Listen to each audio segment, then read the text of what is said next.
I had 10 minutes of good behaviour in me, and now I'm back to normal. Oh, I don't know if we need to push in a bit. Ahoy hoy! Ahoy! Ahoy! Dave Straw. Parker! And Some random bloke. some dude. Matt Hart! I got a t-shirt. Hey, It's got my name on it. Stevie! Ladies and gentlemen of the interwebs, we have Matt Hart, and very happy we are to have him. Oh, we will do. We will. So, obviously we're playing some Guild Ball today. Yep. But I've noticed something that looks a little bit different. Have you? Yes. What's that in front of you, Parky? It's Stoker's card. Huh. Oh, hang on a minute. I've got Stoker's old card. Dun dun dun! What do you mean, old card? Well, thanks to the lovely Mat Hart from Hello. Steam Forge Games, we're going to be highlighting two new players, or new old players who are updated, shall we say? Yeah, so I think most people know by now, but basically we've had a look, with the opportunity of Season 3, we've had a look at some of the models in the current game that needed a little bit of love, and some of those that needed a little bit of kind of anti-love. Just to bring the options balances back into play. So Stoker and I think we've got Tower with us. I'm going to be playing Tower. Are two models that perhaps weren't as popular as we might have hoped they would be. So Which is a shame, really, because they are both nice figures. Oh, lovely. yes. You know, figure-wise, I think they're awesome figures. But Yeah, I just don't see them on the table very much. especially, I painted Tower for our whack masons, and Tower's loads of fun to paint. Just the pegs. Yeah. The I mean, the back muscles. he's got some awesome sort of just big surfaces on him that you can like spend a lot of time painting. Interestingly, and it's only just kind of occurred to me, they're both character backer models as well. Ah, interesting. Yeah. So Steve Tower did Tower, and a guy called Matt did Stoker. Not Matt Stoker, because that would have been. I think it's Perkins, Matt Oh, Perkins. okay. Yeah. That would have been, Stoker and Tower would have been their surnames. It would have been I think. fortuitous. Yeah. Let's say it was. Yeah. Indeed. Old Matt Stoker. Oh yeah. Yeah. Stokey McStokeface. yeah. Right, I don't know why he went for Stoker. Interestingly, I mean, we've had a quick look and a quick chat about them, and they're not vastly different. It's not like you've gone away, wiped the slate clean, changed the character completely just to use the model and given them a completely different stat line or a completely different anything. Yes. You've just given them little tweaks. tickles. Yeah.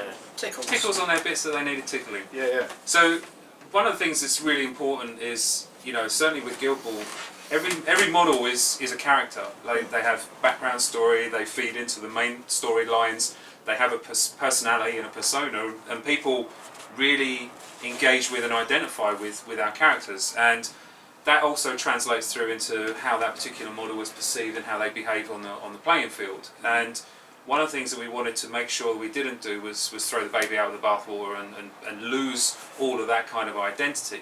The original idea for every model in Guild Ball was a deliberate result of what kind of model do we want, and how do we want them to be used, and how do we want them to affect the play.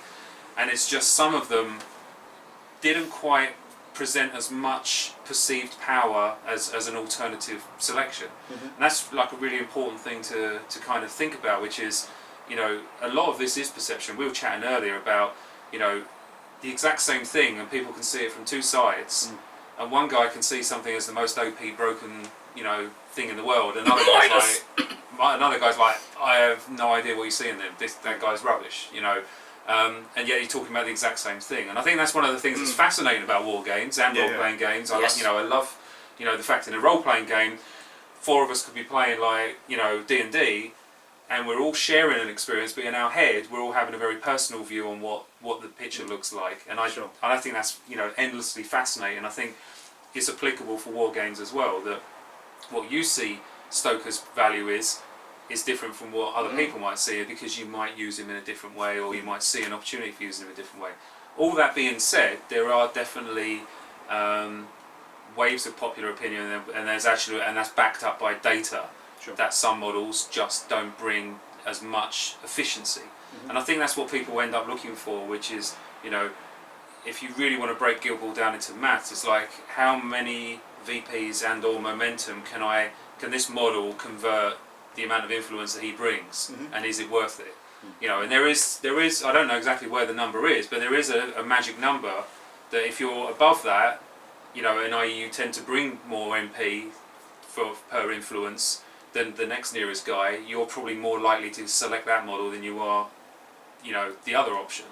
So what we've tried to do when we're looking at this is understand which models don't really challenge people's decision making enough. Right. All right, and it's not a case of simply making them more powerful, but it's actually a case, or improving their ratios. It's actually a case of improving the options that they bring. You know, the strength that they bring to the table is the option, the unique option that only that model actually has in your particular roster, right? And making that a compelling option. Because Guild Ball is balanced not by points, as you know, but simply by, if you put a model in, it means you're not putting another model into that exact same slot, right? So it's always a comparison balance rather than an individual point value balance, right? So you basically say, you know, I want to put Tower in, that means I'm not putting Chisel in, or I'm not putting Mallet in, or I'm not putting, you know, Harmony in, okay? So I have to say, why am I putting Tower in over and above those other two perfectly decent models? And you know, and this is what comes down to kind of building a team comp, building a game plan. How do you want to actually interact with them? How do you want to set them up? How do you see yourself playing the game out? You know, if I'm playing against like a strong player, do I want to go a little bit more defensively? If I'm playing against you know, a guy that I think I can beat or beat them quickly, I might go with a much more offensive lineup. And it's making sure that we're giving people lots and lots of options for them to build slightly different comps, rather than being the perceived strongest comp for every single guild that everyone then defaults to. And I do find it a little bit kind of, it's a bit depressing when you see on the forums like, oh my god, this is the comp that you want, you know, this is the team lineup that you want. Well actually, I can think of an alternative and one more and one more and one more that you really ought to try as well, and then a lot of it comes down to personal play style. Yeah, and I think that's a key thing about this game. Is it is a huge part of why I enjoy it is that personal play style. You know, you started playing the engineers lately, and you play them completely differently to how Chris does. You know, thank Christ. Play in and even within one team, you can decide to allocate your influence differently from turn to turn, so you can manoeuvre from one extreme to another quite easily. If you did that with my spooks, didn't I? Yeah. Recently as well. Instead of playing my traditional spooks, which were getting me nowhere. Yeah. Quick little change. Started messing around with the Furious 3 with Scalpel in charge. And all Scalpel's good. Scalpel's great. I love her. Scalpel and she just lives in Obulus Shadow a little bit too much, which is a shame because she's bonkers. That, she's crazy. The momentous push dodge and 1 point damage on 3. So good. Yeah. Just so Especially good. if you're getting someone that's just, they've kicked the ball out and you're like, you're right, you're my target. Yeah. You're coming back here, these three will charge you. But this is the problem if you end up kind of like net decking or just living through other people's opinions. Is you know, well, if you look on paper, Obulus, you know, is super strong. So why would you ever look at Scalpel? But the minute you do look at Scalpel and you go, oh, how did I not play her before? You know, and it means getting stuff on the table, boots on the table, means experiences that you've had. Yeah. I mean, the times I've used Obulus, loaded him up with 8 influence because I needed someone killed, and he has not delivered. And I just sat there for, you can't roll the dice.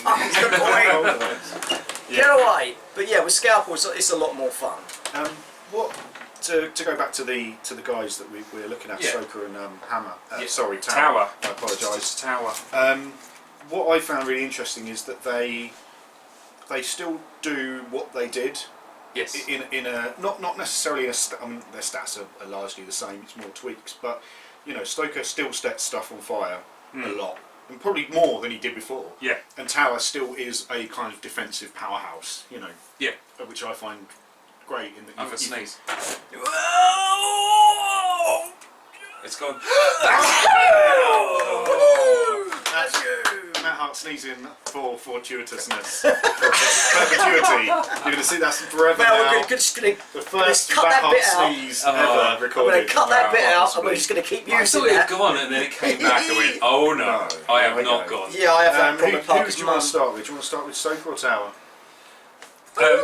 Whichever one you want. So one thing that's worth talking about, we briefly kind of touched on it earlier, is the philosophy of how we balance our models. And I'm going to use the word balance because it's the easiest thing for us to identify with. Yep. But you know, balancing isn't necessarily making everything even. And you know, as we said before, if you've got, let's take a perfectly balanced war game. Now, a perfectly balanced war game in isolation means that every single model is exactly the same as every single other model. Okay, that's surely balanced, right? But what that means is basically everything that is outside of the norm gets pulled in towards the norm. All right. So let's take a guy who is too tanky. Okay. He you know, he basically doesn't output an awful lot of damage, but he's way too tanky. The natural inclination, if you're trying to balance a game, is to reduce his tankiness. But what you're actually doing is taking him from being, if this is average tankiness and this is where he is, he's too tanky, you're trying to drag him back to being average tankiness. And what you end up doing is dragging everything back towards the middle, and you end up with a fairly average game, right? Everything's balanced, but it's average, and average equals less fun and less, you know, less interesting to play. So what we actually want to do at Steamforged is we focus on, if you want to balance a model who is too strong in one area, you exaggerate his weakness in another area. Mm-hmm. Conversely is true as well, that if you've got a model who isn't tanky enough, all right, you basically keep them fairly untanky, but you make them do the other thing that they do well. So do. Said do. Oh, comedy gold in this, mate. And you make that as strong enough for you to now suddenly start thinking as a player, I really want that strength because it's bonkers good, but I really hate the fact that he's a glass cannon, but I really want that thing because it's amazing, but he's weak as shit. Like, oh, but I really want that thing. That's the fine line that we want to get things to, and that can exist far away from that centre point where the game is average, right? So that's what we've tried to do with these models. So as you say, Stoker still sets shit on fire, right? And he probably does it even more now because that's Stoker's gig, right? That's what he's there to do. He even says it on the model. He's breathing actual fire out of his face hole. If he doesn't set himself on fire, what's the point? And Tower has always been, when we chatted to Steve, like the character backer, he wanted him to be someone who protected the rest of the team. So we've taken that theme and we've made sure that we've maintained that, and what we've done is we've made him better at protecting other people in the team. All right, we haven't necessarily, you know, kind of dialed up his resiliency or anything like that. We've actually focused on the thing that he does, and we've made him do it better. Yeah. Without touching the stuff that he's like necessarily weak at. So what you should end up with when you get to see all of the models that we've touched in season 3 is very little changes to the way that character actually should be perceived and seen, but a huge amount of changes in terms of what options they now bring. And now you've got this this selection dilemma, which is all I want. Is it may well be that people go, well, do you know what? I still don't want to play Stoker, and well, then you're idiots because he's fine, rather good. Well, he's you know, more.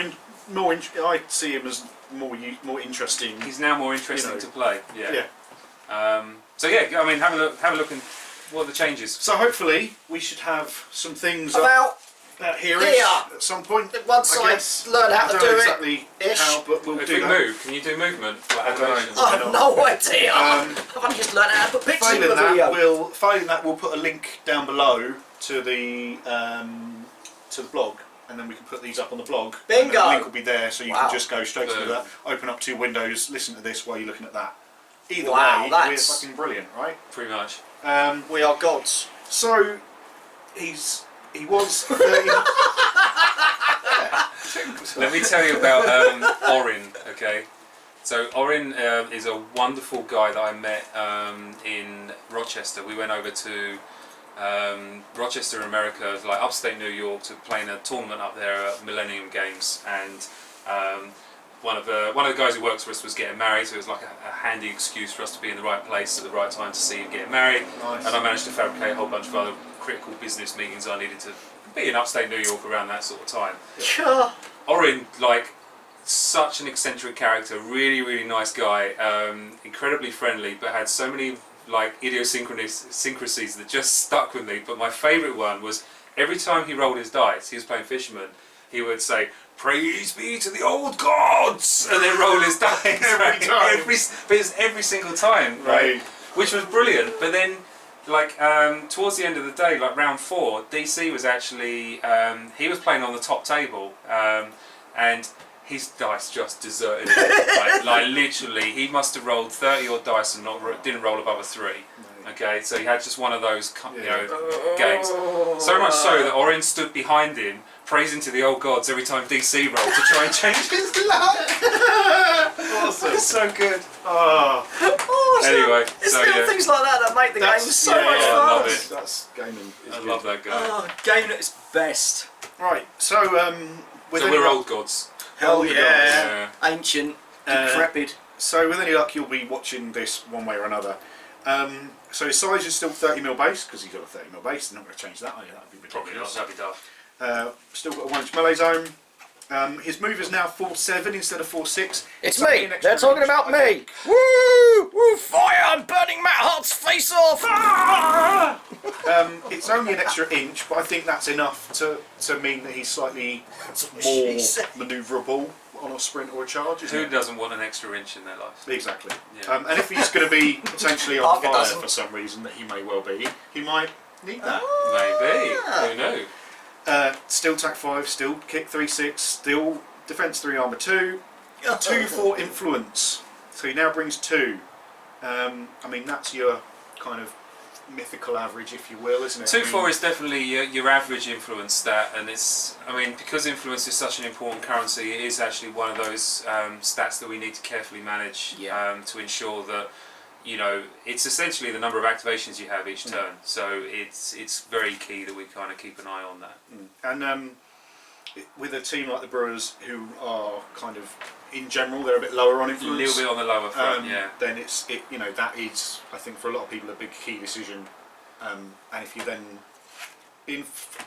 not forced, but you know, there's that perception that he's forced to take stave with him because he gets a +1/+1. Yeah. So that's potentially a thing. And now you feel more like you don't feel, even though you don't have to take one and the other, Yeah. you now don't feel like you're having to. Well, you make got that decision. thing that, like, you know, sort of old Stoker, you kind of felt that part of his under the hood points cost was, you know, the way that we kind of judged his value in the design team was a totting up process, and one of the things of him having a benefit with stave is intrinsic to his. You've kind of paid for it, so unless you bring stave, you feel like you're missing out on something that you think you've paid for. But interestingly, his playbook is exactly the same. So there's no change on his playbook. Nope. So that, I think, is as you were saying. That's so a we're talking good about indicator not of thing. changing things too much. You're not throwing the whole character out, ripping it up, and throwing it. You know, he does the same sort of thing on his playbook.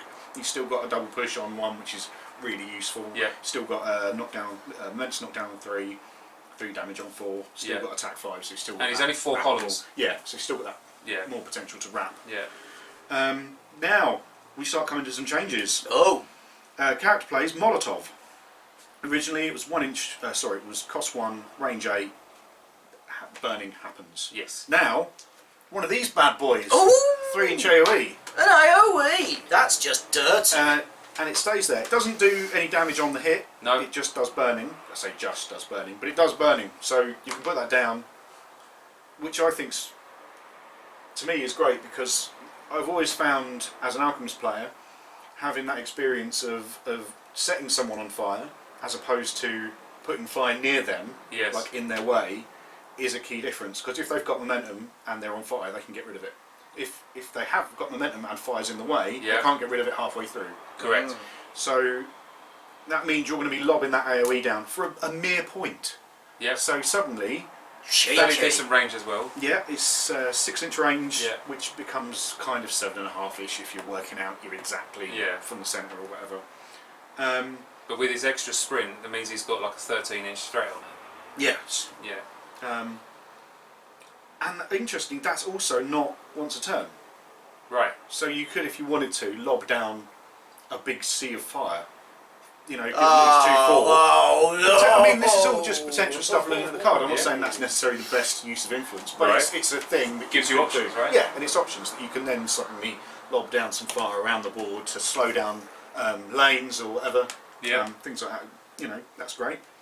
Hasn't got burn the floor.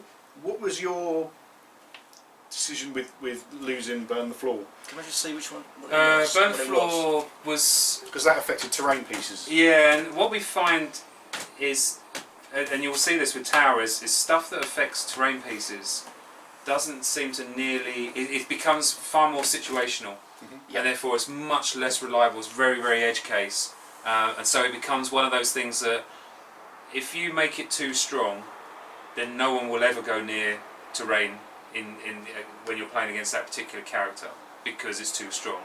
And if you don't make it strong enough, then there's no point in having it. So it's one of those things that's very, very hard to balance for that reason. And of course you don't know what table you're playing on, and even if you follow a organised play document, there's still going to be variation on Correct. on the pitch. So and it's stuff. it's too situational for us to be able to balance it in a meaningful way. So it's Okay. it's safer for us to kind of take it away and address his kind of options elsewhere. Cool. And the other thing we've seen is a change on Flame Jet. Used to cost 3, target model suffers 3 damage, and burning condition 6-inch range. Now costs 2. Yeah. So, blam blam.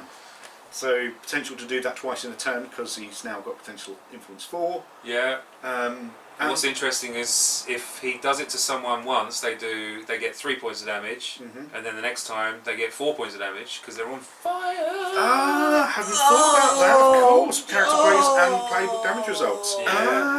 There's a thing. And there might even be, I don't know what we'll have to check with the lawyers guys, but I think you might get to choose when you put the burning on and then when you apply the damage, so it might even apply to the first hit as well. Because that's the thing with Blood Rain, I think, at the moment, isn't it? Yeah, which is I think the way that they've ruled. That's You'd have to right. double check with the lawyers guild. I don't know precisely what the as time far is as I on know, those. that's the way they've ruled it now with Blood Rain, in that it happens because the bleed happens first.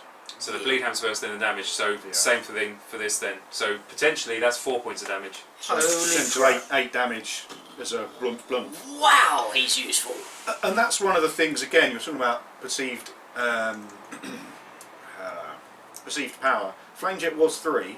I used it on Mercury sometimes because you're rolling 3 dice to hit. So suddenly you're hitting more often than you would be on 2 dice. Yeah. So although it only costs you 2 to do, you're now only rolling 2 dice, so it's less likely to happen. That is true, yeah. So I think that's, like I tended not to use Molotov because it's only 1 point you might miss with it. Yes. You know, I think that's something that people will have seen with Harry the Hat. He's obviously got Molotov. I assume that is now changed because it's Molotov's changed. Correct, yeah. So I think people saw that as like, well, I'm only hitting on 1. It's not really worth It's a doing. bit too much of a YOLO ability, Yeah. you know, yeah. So that's, again, points spent, whether they're more powerful or not. It's an interesting thing that has occurred because of your changes. Yes.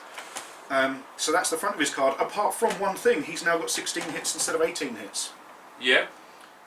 Did you find that 3 and 2 was just a bit too much of a pain in the arse? Or is it because to do with the back of his card? It might have something to do with the back of his card. What's interesting, Segue. and I'm not going to help you out, Yeah. you've missed one big change on the front of his card. Have I? Yeah, that's going to be itching in the back of your mind because I'm not going to tell you. You do realise you've got a very expensive car outside, and I'm going to go scratch it if you don't tell him. Molotov doesn't have sustain. So it doesn't last to the end of the turn?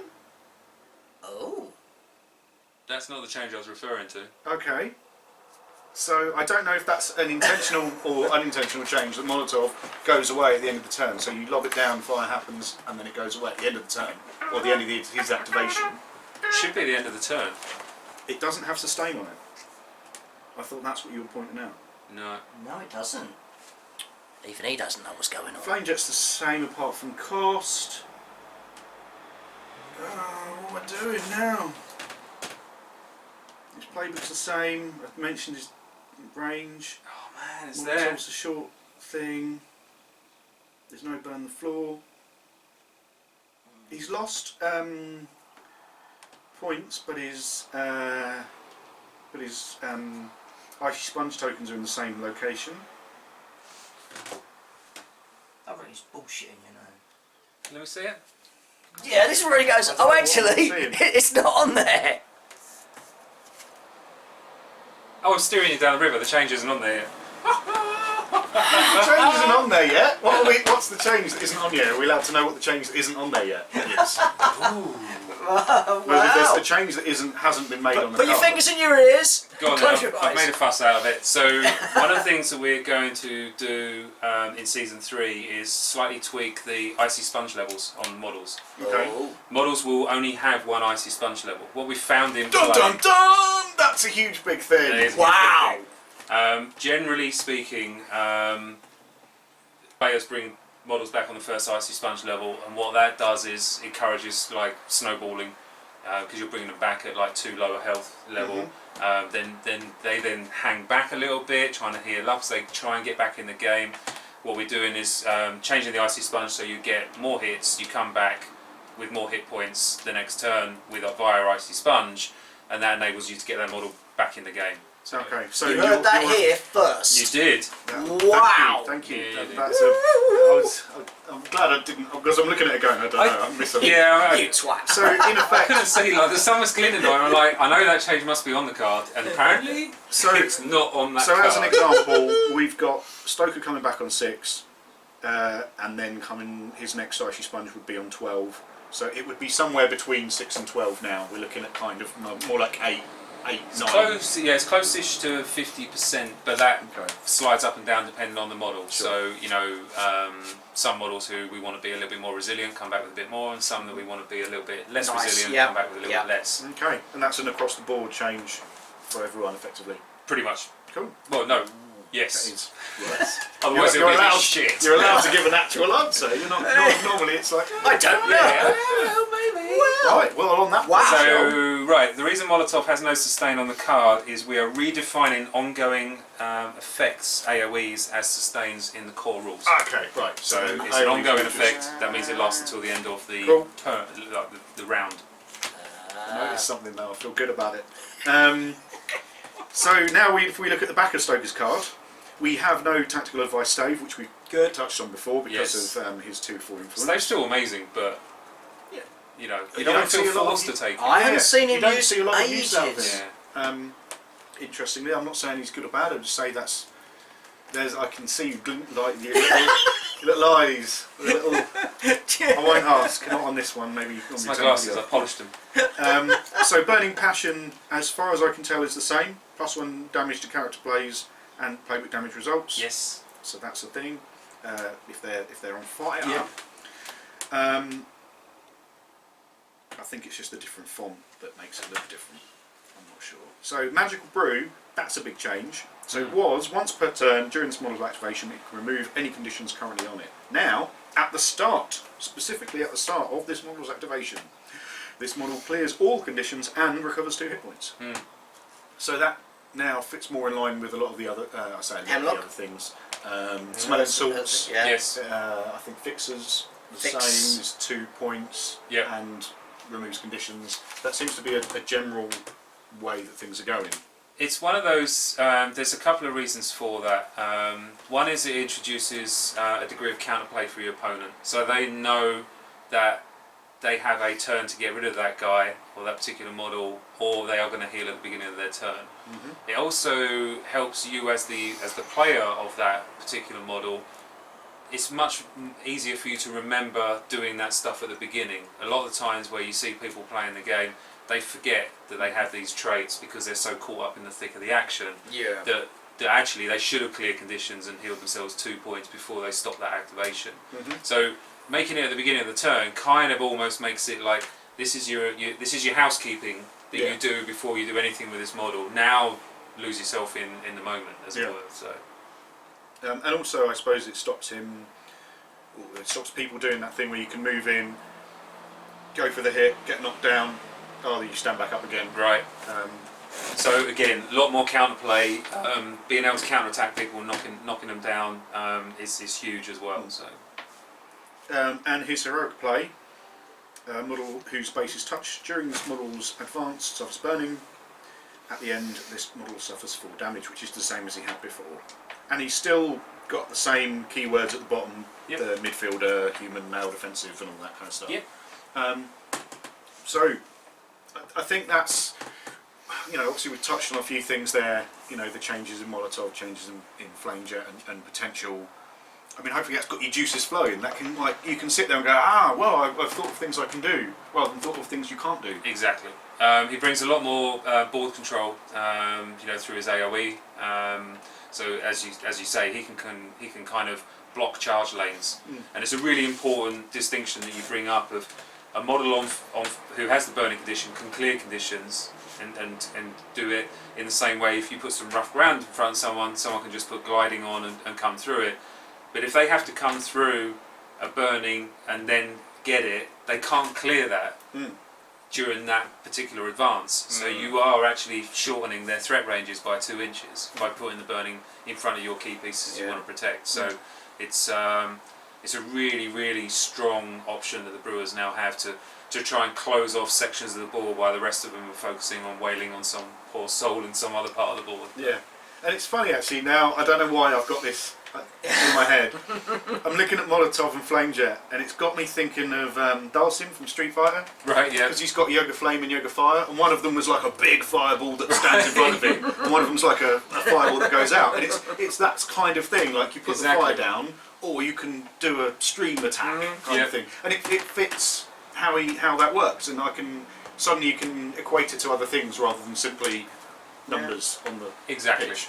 Yeah, it's all about the cinema, isn't it? And like imagining how stuff's happening. Yes. So we're after you. So obviously, because he regains his 2 hit points, that's why he's lost 2 hit points, because effectively he's always going to have 2 more than he has. You see what I mean? Correct. Yeah. In the same way that Veteran Catalyst has got a ridiculous amount of hit points, but he loses 4 every turn, so he's never going to be on his full hit points. Exactly. Cool. Good. So that's that. So have you seen the model for that? I've seen the render, yeah. Oh, I want it so bad. It is because you haven't You've seen been him next to wanting it anything. for I've been wanting ever, it. It's my phone. It's your phone screensaver. It's my phone screensaver for ages. Everybody else has normal things for screensavers. It is a big model. Should we talk about Tower? I think we best. There you go. There's Tower. And again, if you it'll either come up or check the link in the thing down below. So I'm going to. I've noticed a big difference already. Oh, I bet you have. I have. Colours slightly different. The colours slightly different. Yeah. One thing that I have noticed is up until character plays, no change at all. So again, you're going with those mild tweaks. Yes. You're not changing his playbook. Sorry, you are changing it slightly. He now doesn't do 3 and a knockdown and 5. Oh, good. So he's got a short playbook, I think. No, it's the same length, but he doesn't. He used to have 3 damage and a knockdown on 5 hits. No, it's just and 3. now he's got 3. Because he. Yeah, this is one of those. This is more of a tidying up because, and it's also forcing a little bit more of a decision point on people. One of the things we want to try and do with the playbook is, obviously, the better results tend to be towards the end of the playbook. We also want that decision dilemma, and I keep talking about that, and it's not a bad thing. For me, that's where a lot of fun comes from when you're playing a game, which is that do I, don't I, and you use your skill and your judgment to kind of choose the best result for you. With Tower, if you got that full result, it was a no-brainer. You just did the 3 and the knockdown. Yeah. So having the 3 on there was actually spurious. You didn't. It was silly. But we could actually introduce a bit of gameplay into Tower by taking away the 3 and the knockdown. And now, if you have 5 results, you have to choose: do you do the 3 points of damage that you get in your 5th column, or do you do the knockdown which you get on your 4th column? Sure. All right. So it's a mild nerf if we want to use buffs and nerfs as vernacular, but actually it increases the amount of decision making you need to play with that model. Sure. So he's just a little bit more. You just need to think about it a little bit more when you're playing with him. You'll bugger them, Bogey. So he now doesn't have shutout. He's got a different character play instead. Why take shutout away?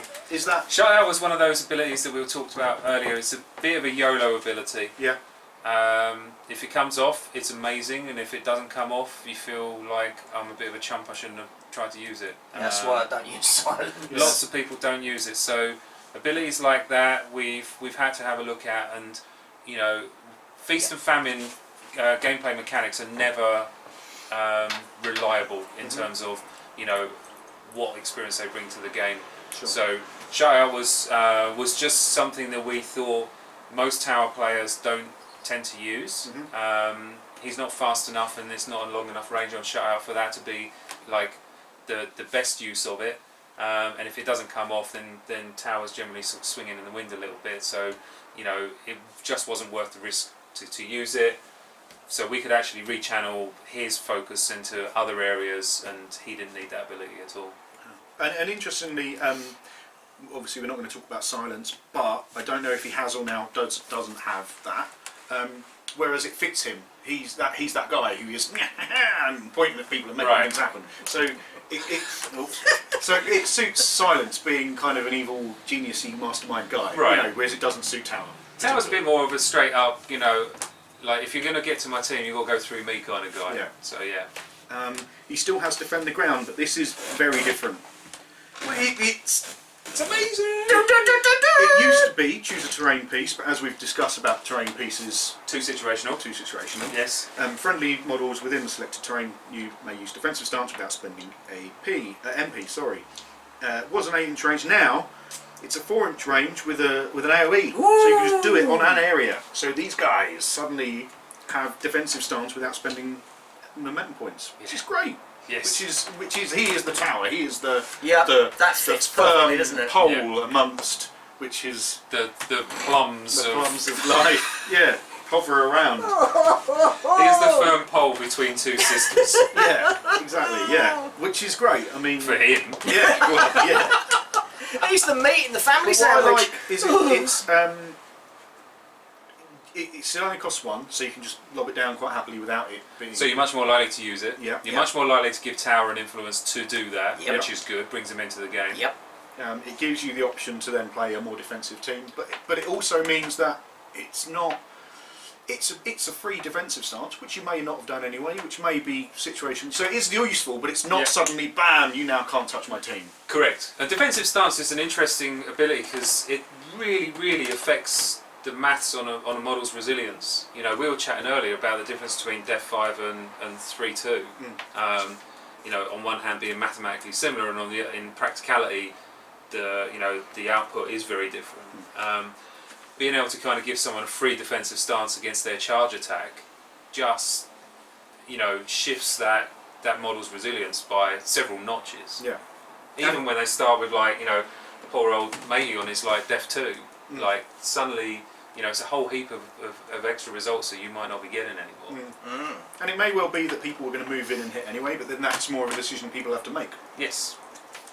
Again, it's all about decisions, it's all about options. I mean, you know, the amount of times we've talked about certain characters who we like because they give you options. You know, am I going to go for a goal? Am I going to do an extra point of damage here or whatever? Still 18 hits, so still, you know, 18 hits, fairly tough guy. Yes.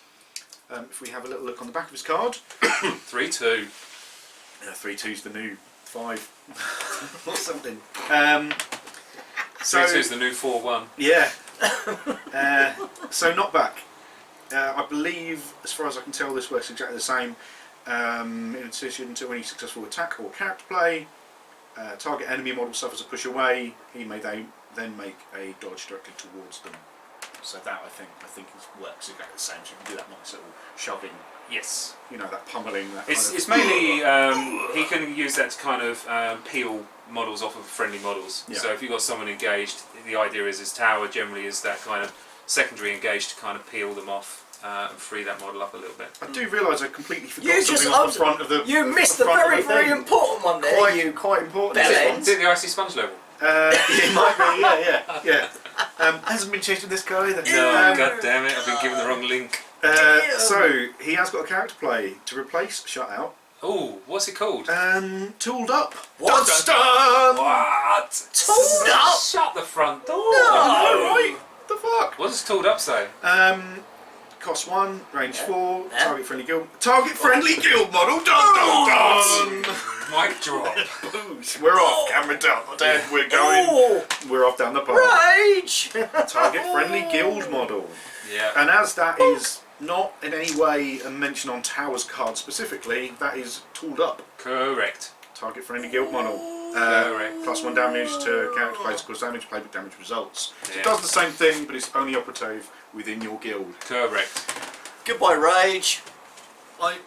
the easy question to ask. The easy question to ask is, like, is that just to stop people using Union players, or is that specifically to stop people just taking Rage to do tooled up on someone else?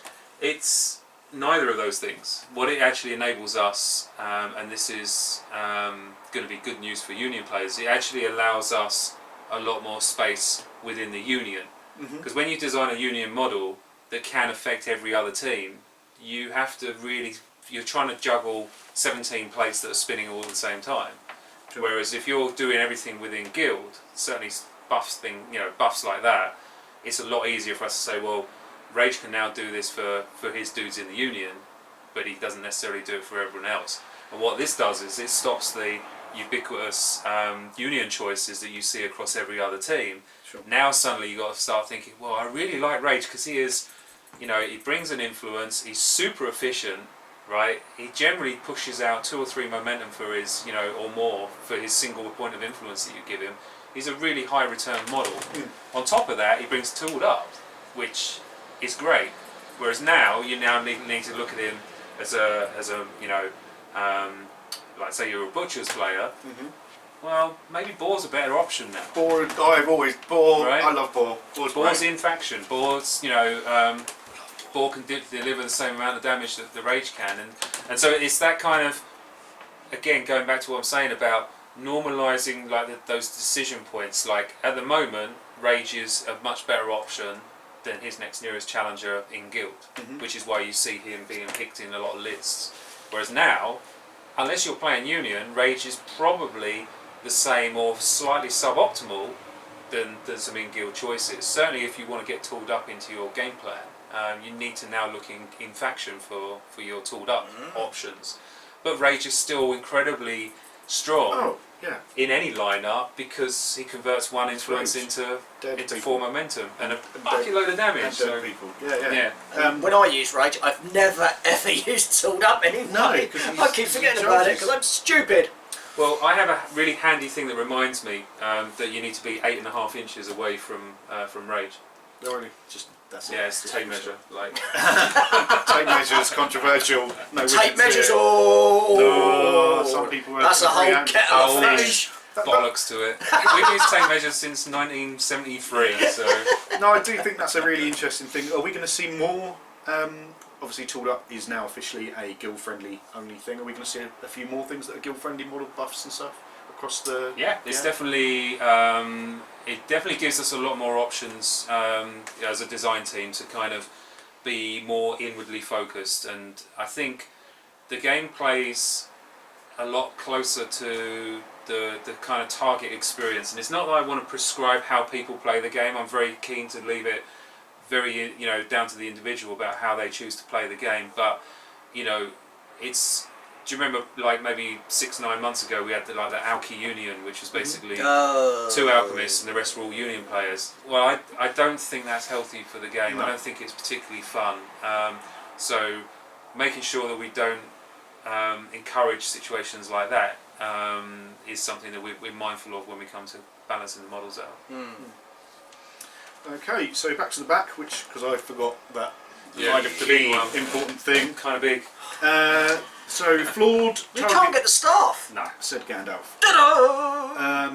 So flawed, I believe, is exactly the same as it was. If someone's knocked down, you get +2 tack. Boom! I'm going to be using that. Expect to lose 12-0, Parky. Probably. Well, I've got Flint, so yeah. So heroic play, protect those close. So that's exactly the same. Oh wait a minute. Wait a minute. Of course it isn't. What? It's changed. Used to have a 2-inch aura, now it's got a 4-inch aura, so it's just bigger. No, wait a minute. While within this aura, it used to be friendly model suffers damage. This model suffers damage instead. So he's got that defensive thing. 2-inch aura, you've got to stand people next to him, and then he's got to go first. 4 inches though. And this is one of the things that what you end up with is these clumps of models, and that's not fun. Like Guild Ball is deliberately a very fluid game, and it's a game that's designed to be played across the pitch, and having abilities that kind of encourage players to kind of just clump everything together actually create a very static kind of scrimmage, just sort of clumped in the middle of the board. Yeah. And that's far less interesting than spreading the play. And now instead of the damage suffering, it's friendly guild models. Nice. See, gain sturdy, which is once per turn you can ignore the first knockdown. So again, you're not necessarily suffering less damage, but you may well be in a roundabout way because you're not going to get knocked down and you're not going to then get more hits against you. Because your defence isn't going to be Which again is a nice balance to it. So It works really well. if you then were to combine defend the ground and protect those close, all of a sudden You've got a resilient front line. Yeah. Who's got +1 defence effect against charges. Yeah. And immune to knockdown. yeah, so suddenly they're not going anywhere. Pretty cool, isn't it? Yeah. Good job. I'm only playing the. Oh yeah. I'm playing the knockdown. The guys who knock down and do a bunch of damage. Oh shit! I Anyone- didn't even realise. If anyone, you'd always think you'd fixed this ahead of time, wouldn't you? And playing a team I don't normally play. Have you been chatting to him ahead of time and going like, what teams you not normally play? Yeah. What is he terrible with? Like really bad with. Drink. Women. Oh. Could go on. And that's again, he's got the same. Excuse me, same bottom of the card keywords and stuff that he had before. Yes, he does. But I think that's a really interesting covering of two characters who Didn't get enough love. play similar. They play as they played before, but differently. Yes. That makes sense, right? The same but different. But they are, you know. I like to say they're different but the same. different but the same. Well, that is kind of similar too, but not identical to what I was saying. I don't disagree. No. Well, we're extending the double negatives. Yeah. But no, I think that is a really interesting, discussion about design decisions. Yes. Yes, it's nice to hear. How you've made those decisions and why. Yes. Rather than simply Someone whinged about it.